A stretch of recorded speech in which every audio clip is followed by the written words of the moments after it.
Hi guys! Welcome back to my channel. So today's video guys, ipapakita ko sa inyo kung paano maglagay ng coolant at saka windshield fluid sa sasakyan guys. Kasi nga kahapon, super lamig na nag 0 degree na nga no. So nasabihan ako ng stepdad ko na kailangan ko daw i-check yung car ko kung baka low na daw. So I did check earlier and eto nga. Super low na siya. So, napabili ako yung mga fluids na kailangan. So, papakita ko sa inyo kung paano. So, here we go! So, guys, nagdoble na ako, guys, kasi sobrang lamig. Before nyo pala ilagay yung coolant at saka yung windshield fluid, guys, make sure yung car nyo is cool. So, ayan yung car ko, guys. Yan. Yung Jeep. Yan ang lalagyan natin ng coolant at saka windshield fluid. Ito yung nabili ko guys. Yan, yung Pristone Platinum.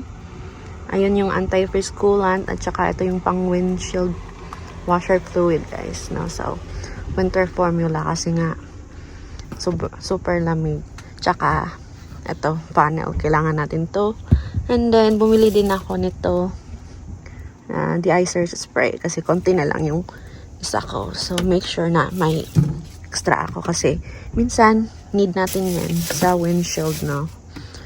So, tsaka bumili na rin ako ng paper towel just in case kailangan natin maglinis, no? So, let's start. So, kita nyo guys, sobrang lamig, daming yelo. Yan. So, paano ko ba i-open ng hood ng sasakyan ko? Kailangan kong buksan to. Tsaka iyan ako lang yung lever dito. Yan, rinig yung click. Open natin dito. Dito ako nahirapan kanina.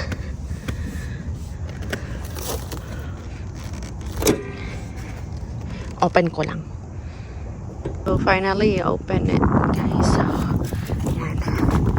Dito natin yung ilalagay yung mga fluid na nabili natin kanina. So, ito yung sa coolant at saka ito naman yung sa windshield.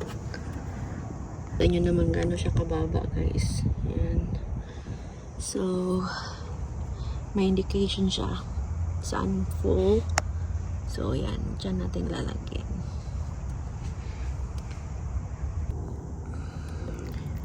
Yan, lagay na natin yung windshield, guys. So, ayan, guys. We filled up. Yan. Puno na. Both.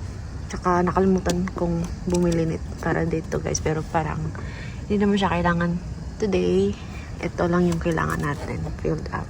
So, yan. Yung mga ginagamit ko for today. So, bumalik na ako sa loob guys. Sobrang lamig. Parang sinisip na ako.